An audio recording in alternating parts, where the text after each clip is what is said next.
Assalamualaikum warahmatullahi wabarakatuh. Sebelumnya, kami ucapkan terima kasih kepada Ibu Elvi Rahmi STMKOM selaku dosen pengampu mata kuliah Statistika dan Probabilitas yang telah memberikan kesempatan kepada kami untuk mempresentasikan hasil penelitian kami yang berjudul Tingkat Kepuasan Mahasiswa Jurusan Teknik Informatika terhadap Aplikasi Edlink. Izinkan saya memperkenalkan diri saya dan partner saya, yaitu saya sendiri Mutiara Rifki Ananda. Saya Ramadhani, saya Juliani, saya Nur Nadia, saya Jenny Aprilia Putri. Baik, langsung saja masuk ke pembahasan pertama, yaitu kenapa sih peneliti memilih judul tingkat kepuasan mahasiswa teknik informatika terhadap aplikasi Edlink? Masuk saja. Perkembangan teknologi yang semakin pesat menyebabkan proses pembelajaran yang dilakukan juga harus mengikuti perkembangan teknologi. Pembelajaran bisa dilakukan secara online untuk mempermudah proses komunikasi antar pendidik dan peserta didik. Pembelajaran online yang dilakukan berbantuan Edlink, Politeknik Negeri Bengkalis menggunakan platform Edlink tersebut sebagai media pembelajaran. Edlink adalah produk sistem e-learning yang dirancang guna membantu mahasiswa serta dosen dalam kegiatan pembelajaran. Permasalahannya, di sistem e-learning Edlink yang digunakan di Politeknik Negeri Bengkalis ini, belum adanya pengukuran tingkat kepuasan mahasiswa terhadap sistem e-learning Edlink yang ada pada saat ini. Maka dari itu, peneliti tertarik untuk meneliti tingkat kepuasan mahasiswa jurusan Teknik Informatika terhadap aplikasi Edlink. Untuk selanjutnya, untuk tujuan dan batasan masalah akan dibacakan oleh rekan saya, yaitu Jenny Aprilia Putri. Baiklah, untuk tujuan yang pertama, untuk mengetahui tingkat kepuasan mahasiswa jurusan Teknik Informatika terhadap penggunaan aplikasi Edlink. Yang kedua, sebagai bahan pertimbangan bagi Politeknik Negeri Bengkalis untuk meningkatkan Edlink. Batasan masalah, peneliti hanya memfokuskan penelitian itu terhadap pengguna dari kategori mahasiswa jurusan Teknik Informatika yang ada di Politeknik Negeri Bengkalis. Kepuasan mahasiswa. Kepuasan merupakan tingkat perasaan konsumen yang diperoleh setelah konsumen melakukan atau menikmati sesuatu. Mahasiswa adalah pelanggan dari suatu lembaga pendidikan tinggi atau universitas, dan mahasiswa berharap memiliki akses yang mudah terhadap sumber daya dan teknologi pendidikan, termasuk perpustakaan digital dan platform online seperti aplikasi Edlink. Pengertian Edlink. Aplikasi Edlink merupakan produk dari Sentra Vidya Utama atau Sevigma yang bergerak di bidang konsultasi dan pengembangan di bidang teknologi. Fokusnya pada bidang pendidikan dan pemerintahan. Edlink telah digunakan sebagai platform pembelajaran di Politeknik Negeri Bengkalis sejak awal tahun 2023. Baiklah, selanjutnya materinya akan dibacakan oleh Nur Nadia. Baiklah, saya akan melanjutkan. Populasi dan sampel. Populasi adalah keseluruhan subjek penelitian yang diselidiki dan hasilnya itu digeneralisasikan atau diterapkan kepada subjek tersebut. Nah, adapun dalam penelitian ini, populasinya adalah seluruh mahasiswa jurusan Teknik Informatika di Politeknik Negeri Bengkalis. Jurusan Teknik Informatika berjumlah 806 mahasiswa yang bersumber dari rekap mahasiswa periode 2023 semester ganjil. Yang mana dari program studi D4 Teknik Informatika itu berjumlah 219 mahasiswa, sedangkan dari D4 Rekayasa Perangkat Lunak berjumlah 383 mahasiswa, dari D4 Keamanan Sistem Informasi berjumlah 196 mahasiswa, dan dari D2 Administrasi Jaringan Komputer berjumlah 8 mahasiswa. Sampel. Sampel adalah sebagian anggota populasi yang diambil dengan teknik tertentu. Adapun dalam penelitian ini, karena jumlah populasi telah diketahui, yaitu jumlah dari seluruh mahasiswa jurusan Teknik Informatika yang ada di Politeknik Negeri Bengkalis berjumlah 800 mahasiswa, maka peneliti menggunakan teknik Slovin. Nah, teknik Slovin digunakan untuk memberikan perkiraan ukuran sampel yang memadai yang dapat mewakili populasi mahasiswa di Politeknik Negeri Bengkalis. Dengan menentukan ukuran sampel yang tepat, peneliti dapat mengumpulkan data yang cukup representatif tanpa harus menyelidiki seluruh populasi mahasiswa. Yang dimana rumus dari teknik Slovin, N sama dengan N per N dikali alfa pangkat 2 ditambah 1. Nah, berdasarkan rumus tersebut, maka sampel yang didapat dari jumlah populasi 806 mahasiswa adalah 89 mahasiswa. Nah, sampel tersebut itu sudah mewakili mahasiswa dari seluruh program studi yang ada di Teknik Informatika, yaitu ada D3 Teknik Informatika, D4 Rekayasa Perangkat Lunak, D4 Keamanan Sistem Informasi, dan D2 Administrasi Jaringan Komputer. Baiklah, selanjutnya akan dilanjutkan oleh teman saya, Juriani. Saya akan melanjutkan metode pengumpulan data, yaitu teknik pengumpulan data yang dilakukan dengan cara penyebaran kuesioner menggunakan website Zohoform guna mengukur persepsi mahasiswa yang berdimensi dan berindikator dari LUN 2001, yaitu A. Usefulness, B. Ease of use, C. Ease of learning, dan D. Satisfaction. Skala pengukuran. Likert scale atau skala Likert merupakan skala penelitian yang dipakai untuk mengukur sikap dan pendapat. Tingkat persetujuan skala Likert adalah 1 sampai 5 pilihan, dengan gradasi dari sangat setuju hingga sangat tidak setuju. Tingkatannya adalah sangat tidak setuju 1, tidak setuju 2, netral 3, setuju 4, sangat setuju 5. Baiklah, selanjutnya akan dilanjutkan dengan rekan saya, Nur Nadia.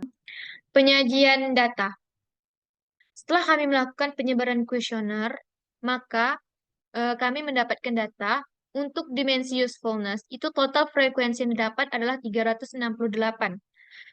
Untuk persentasenya yaitu sangat tidak setuju itu 5%, sangat setuju 27%, setuju 39%, netral 25%, sedangkan tidak setuju 4%. Nah, untuk as of use, kami mendapatkan total frekuensinya 368. Dengan persentase sangat tidak setuju 0%, sangat setuju 20%, setuju 50%, netral 28%, sedangkan tidak setuju adalah 2%.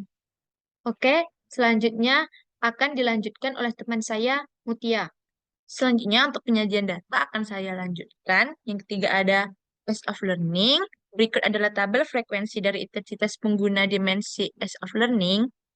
Total frekuensi yang didapat setelah kami menyebarkan kuesioner adalah 368. Jika dijadikan diagram lingkaran, yaitu sangat tidak setuju itu 1%, tidak setuju itu 0, sangat setuju itu 23%, netral 26%, dan setuju 50%. Yang keempat ada satisfaction. Berikut adalah tabel frekuensinya, yaitu dengan total 276, sedangkan jika dijadikan ke dalam tabel diagram lingkaran, yaitu sangat tidak setujunya, tidak setujunya ada 0%, netralnya ada 29%, sangat setujunya 23%, dan setujunya ada 47%. Selanjutnya akan disampaikan oleh teman saya, rekan saya itu Mita Zalina Ramadhani. Baiklah, akan saya lanjutkan.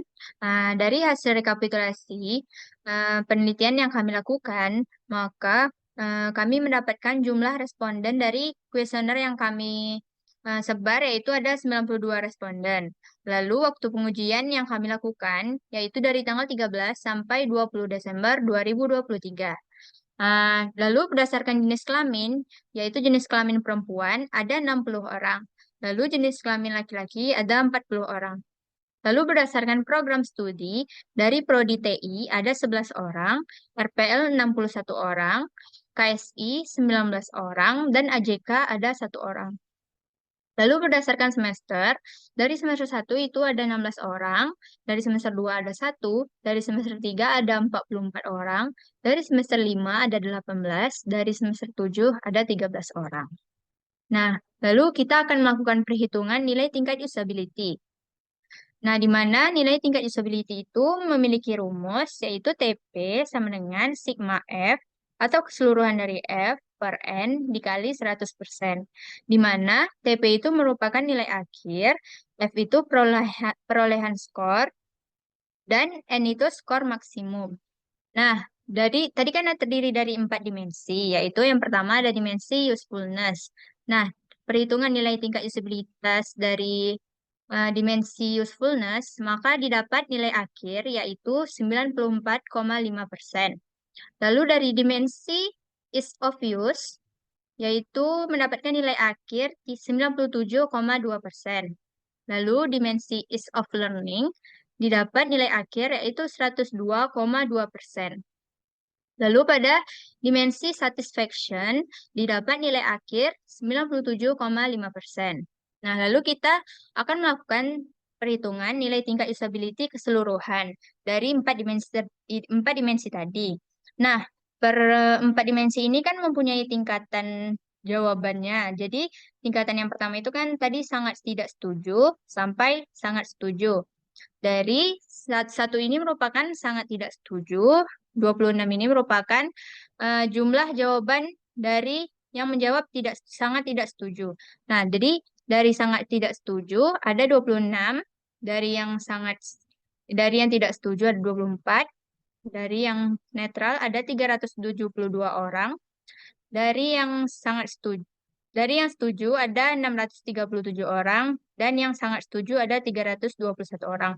Maka kita masukkan rumus dari TP sama dengan 1 dikali 26, 2 kali 24, 3 kali 372, 4 dikali 637, ditambah 5 kali 321. Nah, pernya ini yaitu 4 itu merupakan dimensi kita tadi, yaitu usefulness, ease of use, ease of learning, dan satisfaction. Nah, 15 ini merupakan jumlah soal kuesioner yang kami sebar. Lalu 92 ini merupakan jumlah responden yang mengisi kuesioner kami. Lalu kita kalikan 100%. Nah, didapat nilai tingkat usability keseluruhan atau nilai akhirnya yaitu 96,7%. Lalu, kesimpulan yang kami dapat yaitu berdasarkan hasil penelitian dan pembahasan mengenai tingkat kepuasan mahasiswa jurusan Teknik Informatika terhadap aplikasi EdLink, maka dapat disimpulkan bahwa tingkat kepuasan mahasiswa jurusan Teknik Informatika dalam menggunakan aplikasi EdLink masuk ke dalam kategori baik dengan perolehan presentasi sebesar 96,7%. Yang terdiri dari 4 dimensi, yaitu dimensi usefulness, dimensi ease of use, dimensi ease of learning, dan satisfaction. Dengan perolehan paling tinggi yaitu ease of learning, yaitu dimensi ketiga, dengan perolehan presentase sebesar 102,2%. Dan skor yang paling rendah yaitu dimensi usefulness dengan perolehan presentasi sebesar 94,5%. Berdasarkan presentasi usefulness yang rendah tersebut, maka dapat dijadikan bahan pertimbangan oleh pihak Politeknik Negeri Bengkalis untuk memperbaiki dan meningkatkan fitur-fitur yang ada. Baiklah, akan dilanjutkan oleh rekan saya yaitu Mutia Rifdiananda. Nah, dari kesimpulan tersebut, kami dapat menyarankan pihak Politeknik Negeri Bengkalis dapat melakukan berbagai hal untuk meningkatkan usefulness aplikasi EdLink. Beberapa hal yang dapat dilakukan antara lain adalah melakukan kolaborasi dengan pengembang aplikasi EdLink untuk melakukan perbaikan dan peningkatan. Selain itu, pihak Politeknik Negeri Bengkalis juga dapat memberikan pelatihan dan dukungan kepada mahasiswa untuk memaksimalkan penggunaan EdLink. Sekian dari kelompok kami. Semoga apa yang kami sampaikan dapat bermanfaat untuk kita semua, khususnya untuk Politeknik Negeri Bengkalis. Semoga kedepannya Politeknik Negeri Bengkalis bisa lebih berkembang dan maju. Sekian dari kami. Wassalamualaikum warahmatullahi wabarakatuh. See you guys.